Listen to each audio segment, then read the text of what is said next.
부산시가 지역 거점 공공병원인 부산의료원의 내년도 예산 지원금을 예년의 절반으로 줄였답니다. 의료원 내부에서 동요가 일고 있다는데 부산의료원은 코로나19 최전선에 있었는데 오히려 지원금이 삭감되자 허탈하다는 반응도 나오고 있습니다. 앞으로 부산의료원 어떻게 해야 될지 이야기 나눠보겠습니다. 네, 사회복지연대 김경일 사무국장 전화 연결되어 있습니다. 사무국장님 안녕하십니까? 안녕하십니까? 네, 안녕하세요. 자, 오늘 이야기를 좀 나눠볼 텐데 우선 원래 지방의료원이 어떤 역할을 하던 병원이었는지부터 좀 짚어주시죠. 네, 부산의 유일한 지방의료원이 부산의료원이라는 말씀을 먼저 드리겠습니다. 예. 지방의료원 같은 경우는 대표적인 공공병원의 모델 중에 하나로서요. 우리가 알고 있는 지역에서의 소외계층, 흔히 이제 의료급여 수급자분들이라든지 취약계층분들의 진료를 크게 담당하고 있는 역할도 하고요.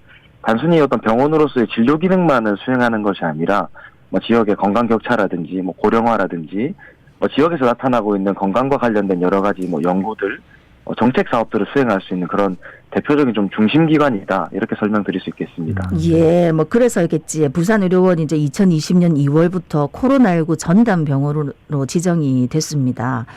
부산의료원이 코로나19 전담병원 역할 수행하면서 어떤 변화들이 있었습니까? 가장 크게는 부산의료원이 앞서 말씀드렸던 것처럼 건강정책을 부산에서 수행할 수 있는 유일한 의료기관이기 때문에 네.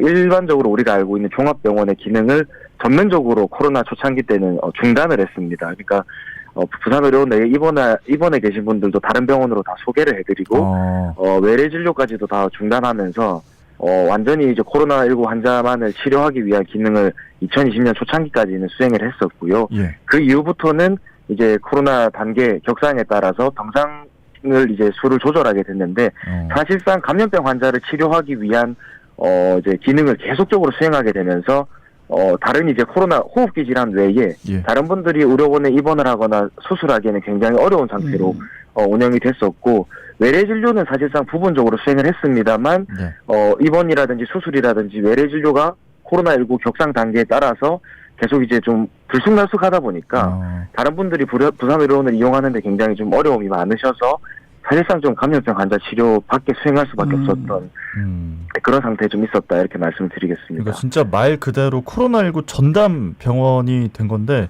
이렇게 전담 병원이 되고 나서 병원 수익도 많이 줄었다고 들었거든요. 얼마나 줄었습니까?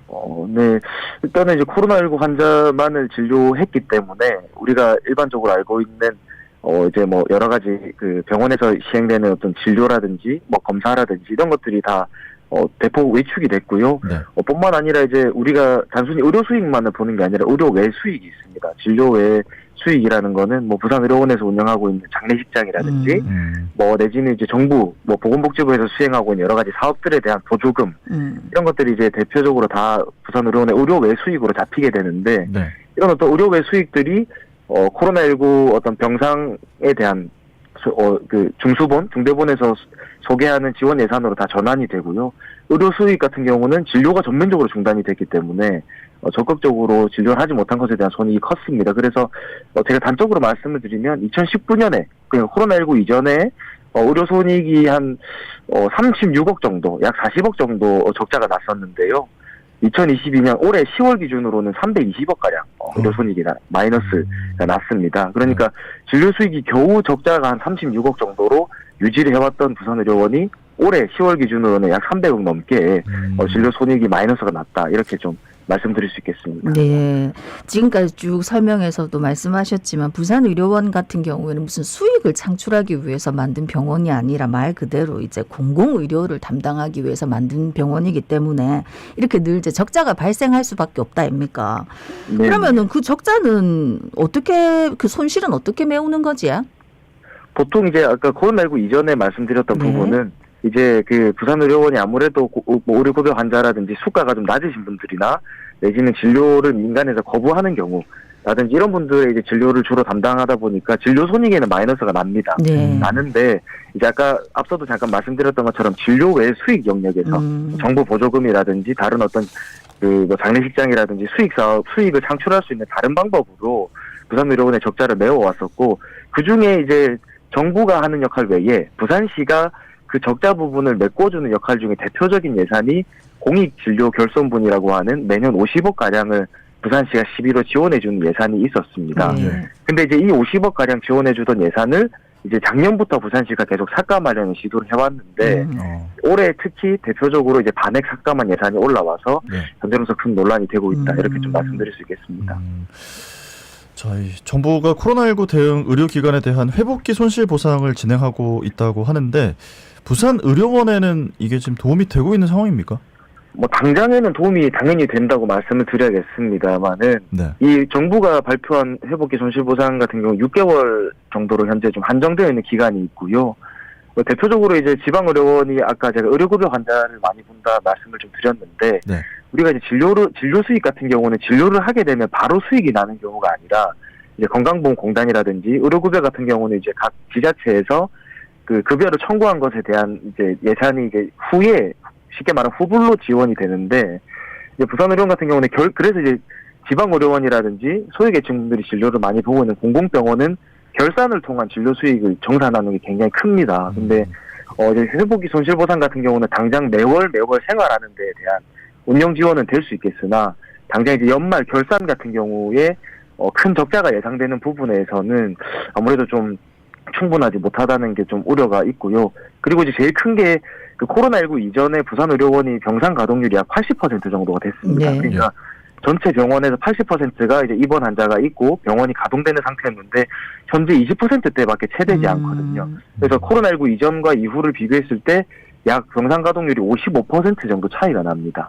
그러니까 코로나19 이전까지 회복이 전혀 되지 못하고 병상 가동률이 50% 이상이 빠졌다는 소리거든요. 네. 그렇다면 이런 부분을 감안했을 때 회복기 손실보상이 6개월 한정인 것이 맞는지 회복기 손실보상이라는 것이 코로나19 이전까지의 기능, 병상 가동까지를 좀 목표로 두고 하는 것인지 이런 부분에서 허점이 좀 있어서 아무래도 장기적으로 봤을 때는 좀 아쉬움이 있다 이렇게 말씀드려야 될 것 같습니다.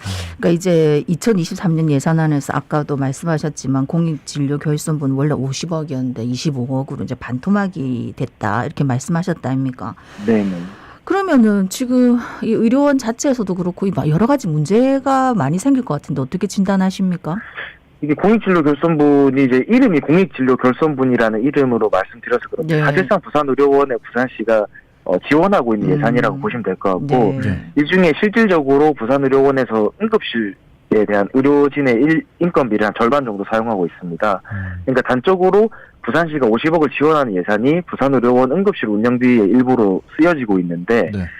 이제 그 정도의 반액이 삭감이 됐다는 말은 부산의료원 응급실의 의료진의 인건비가 삭감된 상태라 이렇게 말씀드리는 게 뭐 이제 직접적인 비교로 설명드릴 수 있을 것 같고요. 네. 그리고 제가 결산을 말씀드렸는데 올해 예상해보건데 부산의료원이 연말에 한 150억 정도 적자 예상이 되고 있습니다. 그래서 거의 한 150억에서 200억 정도의 마이너스가 예상되고 있는 상황이라서 50억을 지원해주다가 지금 반액으로 삭감하는 게 사실상 뭐 표현하자면 설상가상인 거죠. 150억 정도를 더 지원해도 모자란 상태인데 그것마저도 절반으로 삭감을 한 상태라 실제적으로 부산의료원 경영의 타격은 약 마이너스 200억 정도의 타격이 있지 않을까 이렇게 좀 예상이 됩니다. 네. 네. 지금 뭐 방송을 듣고 계시는 분들께 좀 딱 정확히 느낌이 오시게 이런 상황이 부산 시민들에게는 좀 어떤 피해로 이어질지 이런 것들 좀 짚어주시면 좋을 것 같은데요. 네.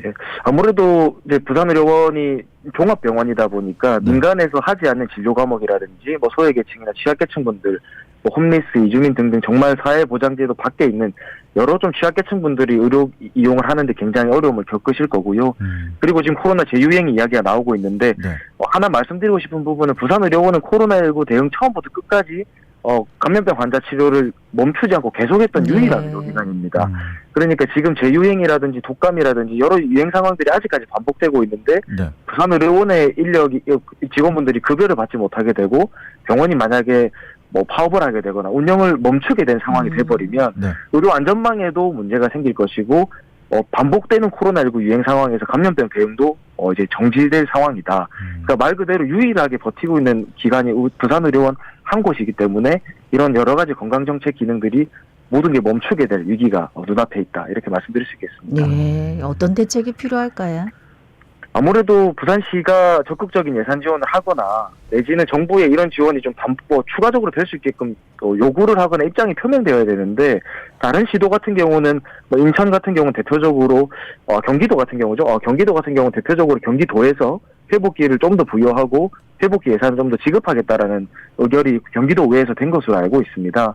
부산 같은 경우도 부산시의회가 이번 예산 심의에서 부산의료원이 적자라는 이야기를 거의 이제 쉽게 넘어가면서 사실상 흑자 나는 거 아니냐 이런 말이 오가면서 제대로 진단하지 못한 게 이번 시의회에서 드러났거든요. 네. 이렇게 지나가는 게 아니라 예산결산위원회라든지 앞으로 남아있는 시의회 예산 심의 과정에서 제대로 된 본질을 파악하고 예산을 좀 추가적으로 부산시가 배정하는 것이 절실하다 이렇게 말씀드릴 수 있겠습니다. 예. 알겠습니다. 오늘 말씀은 여기까지 듣겠습니다. 고맙습니다. 고맙습니다. 네, 감사합니다. 네, 지금까지 사회복지연대 김경일 사무국장이었습니다.